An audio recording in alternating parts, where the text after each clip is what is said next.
Hi everyone, I'm Tracy Koga, and on behalf of our entire Hue Productions crew, we want to wish you, your family, and loved ones all the best throughout the holiday season. And we thank you for watching Hue at Home and Hue Spotlight all through this last year. And don't forget, you can check out all of our content on iLikeHue.com.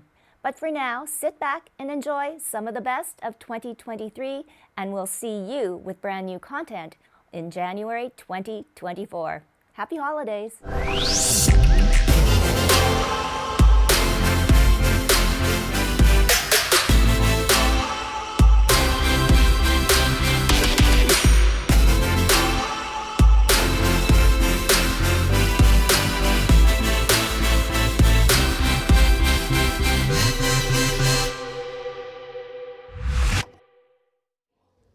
Hi everyone, welcome to Hue at Home. I'm Tracy Koga and we are celebrating a wonderful day. It is Afrifest and I have the beautiful Ruvumbo Chimusa. And Ruvumbo, this is really such a celebration not only of the community, but for so many things that you do in the community. Oh yes, we are celebrating everybody today. We're celebrating our grandmothers, we're celebrating technically my grandmothers, Grace and Nelly, and we're celebrating the women, the young girls that we work with back home in Zim. It's just, and obviously the vendors, like the wonderful entrepreneurs and small businesses here in Winnipeg by African, Black, and immigrant business owners. Okay, so this is the second annual. Tell us a little bit more on what this whole day is going to be like. So the day is going to include, as I mentioned, the vendors. So we've got vendors from a wide range of backgrounds, all of African descent, who are selling different things. We've got an app today, we have clothes, we have menstrual pads, everything you can imagine. And then we've got the fashion show, which is, don't tell anyone this, but my favorite part, we have the grandmas who are going to be modeling their favorite outfits, and they're going to be dancing and modeling to their favorite songs. And then we've got just entertainment. So we've got, I believe they're called the Afrobeat. Oh my goodness, they're Afrobeat ladies. They've got a wonderful dance they've been practicing for us. Music, DJs, is a fantastic day. Well, it just, again, sounds like an incredible celebration. But your passion, the Grace and Nelly Project, the story is incredible. I know it, but for everybody out there, share that story.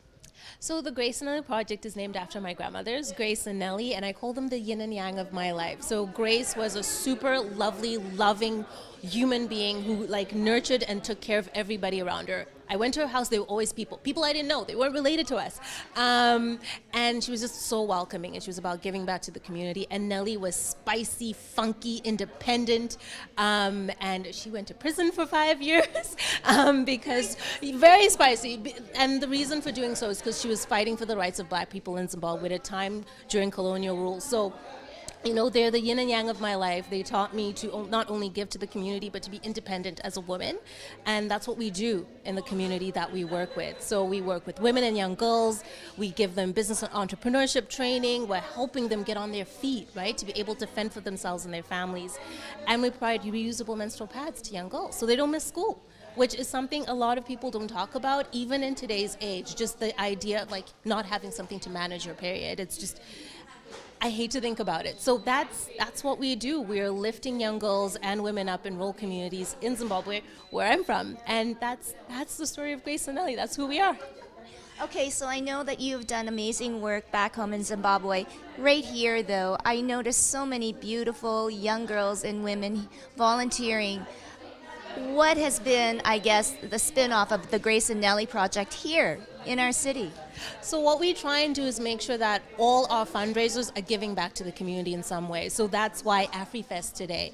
We want to work with young women. We want to work with anybody in the community who wants to be a part of us to help them. The same way we're helping people back home. Even though we can't give financial support, we can create a platform, right? To be like, do you have a business? Do you want to sing or dance? Let's give you that platform to do that, to showcase who you are. And so that's what we can do for the community here and advocate, right? Advocate for menstrual rights, advocate for women. And that's what we're trying to do. And the future now, there's so much, again, like you had mentioned, why is menstruation such Such a big deal when it shouldn't be a barrier. What other barriers or what other things are you seeing now for the young girls now growing up? One of the things is just the tools that they need to be able to succeed. So when I say tools, I just mean somebody listening to you, somebody giving you advice, someone mentoring you. So it's one of the things we're trying to do both back home and here. You mentioned like the young volunteers. We're trying to bring people together, right? Like the grandmothers, for instance, are such a great source of information for us. Culturally, you go to your grandma and she tells you so much about her life and her past, and that helps you in the future. So we're working on that. And then, in terms of the menstrual pads, we have our social enterprise. So we're trying to sell menstrual pads here in Canada, create awareness through that selling of the menstrual pads, get more people involved, get them interested, get them advocating to, whatever you're advocating for, we're here for that. Where do you hope this will all go? Where do you see Afrifest going, and alongside the Grace and Nelly Project? We hope it gets bigger and bigger. So this year we have, I think, roughly 18 vendors. And we're just hoping we get more next year, right? It keeps growing. We want more people to know about the different businesses that are in the community, the Black businesses, the businesses of African descent. We want you to go visit them, to buy their products, to learn about what they're doing. We hope to have more grandmas because they are, my favorite part. But as we're doing that, I hope we have more conversations, right? Conversations such as this. It's like, oh, why are you putting on Afrifest? I talk about what we're doing here and what we're doing back home. And so the more people are involved, the more people are engaged. And my hope for Grace and Nelly is that we're all over the world, because my thing is I want every woman to have the opportunities that I've been given, that I've been blessed to have. I want every young girl to have those opportunities wherever you are. You don't just have to be in Zimbabwe, whether in Kenya, Canada, wherever you are. If we have enough funding, if we have enough people behind us, we are willing to go anywhere. No. But we really just want to help people. That's what we want to do. We want to support as many people as we can. Well, you're doing it the right way. For more information on the Grace and Nelly Project, where can people go? So you can go to graceandnelly.org. That's our website. You can visit it. You can find us on Instagram, Twitter, you name it, we're there. You have to be. So, you can visit any of our social media websites. You can email me. I have a card. Like if you go on the website, you contact us, it goes straight to my email box and I will respond. That's what we do. And she does. She will respond. She's a very, very busy young lady. But thank you so much. Congratulations. Afrifest 2023. We are going to continue our visit right now.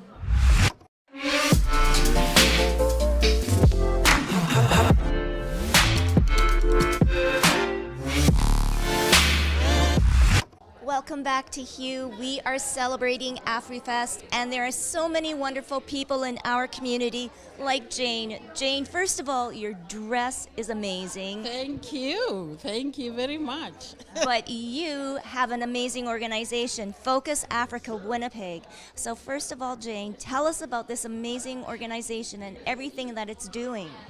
Focus Africa Winnipeg is an organization that we founded in 2004 to help mitigate the HIV/AIDS menace that was finishing off whole villages in Africa that time.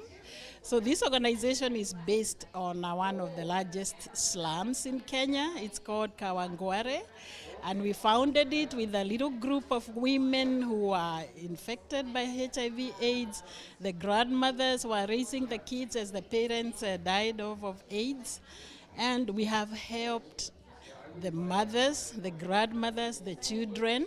We first of all started it as a small clinic. That clinic evolved into a kindergarten, and then the kindergarten is now a full-fledged school up to grade 8. And while we do that, sometimes we enabled the women through table banking to start making products. So we help them get over those products here, make sales on their behalf. That's what we are doing in this event. And also we have sponsorship opportunities for the kids that have been growing up through this program. And it would be wonderful for any volunteer who would like to get involved with Focus Africa Winnipeg. Just go Google us on the website and you discover how important work, how Focus Africa is such an important work. Well, and here's a question for you. Why is it such a passion for you, Jane? Oh, for me personally, I joined Focus Africa at a point when I really needed to give back to my people back home. I came here in 2001. I have grown myself. I have a flourishing career. But I always felt deep down that I would like to give back to the people who are still struggling back home. And I found partnering with Focus Africa Winnipeg is a great way to give back to my languishing communities in Kenya. Wow. If there's one thing that you would like to tell everybody out there, something that you would like everybody else to know, what would that be? That would be how accountable Focus Africa has been in disbursing whatever donations they make.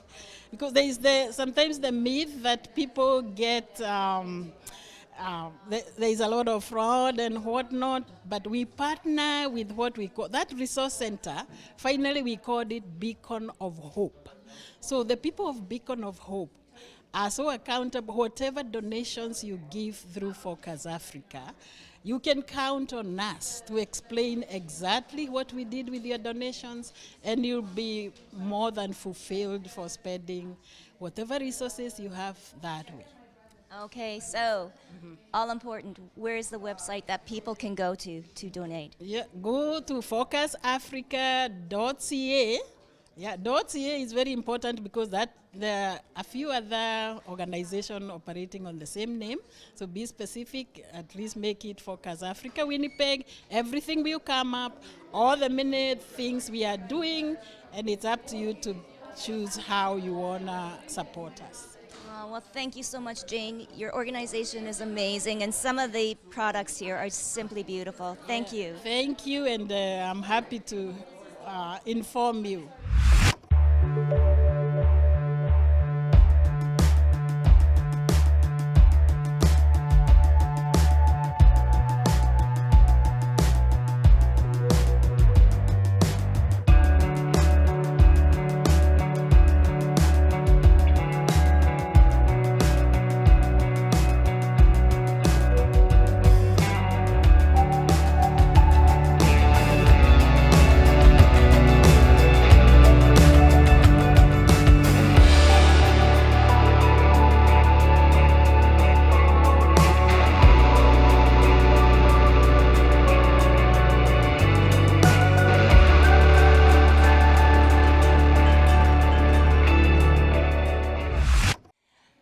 Welcome back to Hue at Home, and we are at the end of our program, but it's a very special time to spend it with grandmothers, and I have a very special one here right now, Myrna. And I know it's going into a fashion show, but let's talk about your relationship with this whole group here. This group has a passion for doing the right thing in the right way, and that's what draws me, what drew me to be part of the group. I'm a sister group, but part of, and then when you hear of somebody else doing like things in a different country, it's like a magnet, you're drawn, you honor them.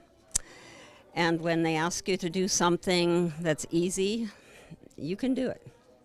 What makes grandmothers special, regardless of their culture or their color of their skin? Oh my goodness. Their passion for their grandkids and passion for giving them a vision for the future, which they maybe never had. And I think that's, as a grandmother, the most important role. I have learned much from the grandmothers in Africa, how they have gotten up from their place of rest and filled in for parents who died and raising many numbers of grandchildren. And I stand back in awe, and I listen to them, and I watch them. And it's interesting because listening is so important. Myrna, besides what you just told me about what you've learned, what do you think other grandmothers who haven't had this experience yet should know? When I was a young mom, there's a verse in the Bible that says older women should line up with younger women to teach them how to be good mothers and wives and neighbors. And I waited a long, long, long, long time, and one never came. They were all back at work. And then I realized later on that I could have asked somebody. I didn't have to wait. And so I think grandmothers come along to make a path for those that are following behind them, and doing it right. If they're people of faith, then doing it with the help of their father, doing it in a way that honors him and honors their heritage, and provides a path for women to come behind them. Yeah. Wow. Well, you come with a lot of wisdom, and you've done a lot of great things, so we're very, very honored for you to share your story with us. You want me to share my story? No, I think you've shared everything that we wanted to. Yeah. A little bit about the shirt, though, that you have on. Is there a story with that? I've got two on, but there's a story. You'll see it. But my husband is an HIV physician at the University of Manitoba, so we were asked in 1978 to go to Kenya to help with a sexually transmitted disease. We're there when HIV came. 2000 moved to Uganda to help them take away the reasons why there were no antiretroviral drugs in Africa. And then my husband's sisters lived in the bush in Zambia for 50 some odd years. So I feel like I'm African. And when we had a conference in 2004 to deal with what do we do with HIV/AIDS as churches, as people of faith, and out of that, the African-born women of Manitoba started Focus Africa, saying we need to do something for women, empower them, provide a place of safety. Because we were going back to Africa, they said, Bernie, you have to scout out who it is we're supposed to be partnering with. And I knew Zambia, I knew Uganda. Kenya had not had any help or very little help, way behind. So I asked our Kenyan pastor, who do I need to know? And I met Jane Wathomi of Beacon of Hope and met the women. And I was drawn immediately to the tailors because that was something that we could help with. And I think we could sell that for you. I think we could sell that for you. If you do this to this, I think we could sell it. And so we find people who are coming back and forth. They carry things. We market them for the women. And they get all the money. Everything goes back to them. And so that's what this is. These are mine. Somebody's already tried to buy them, but they are mine. And we have others for sale. And it's an honor to go back and see the women who were tailoring now have their own sewing machines, running their own businesses, and the younger women being trained in the technical school and learning how to do our stuff for us as well as for other people. So it's been a win-win. They tell me, you've blessed us, and I say, you have blessed us. At age 80 some odd, to have a purpose and to have an impact, that's a gift. That was given to me, and it's wonderful. Wow. As we have come through the end of this journey, we know that there's so many people in this community that are doing incredible things. Myrna, you're one of them. You and your husband, we thank you, and the community thanks you.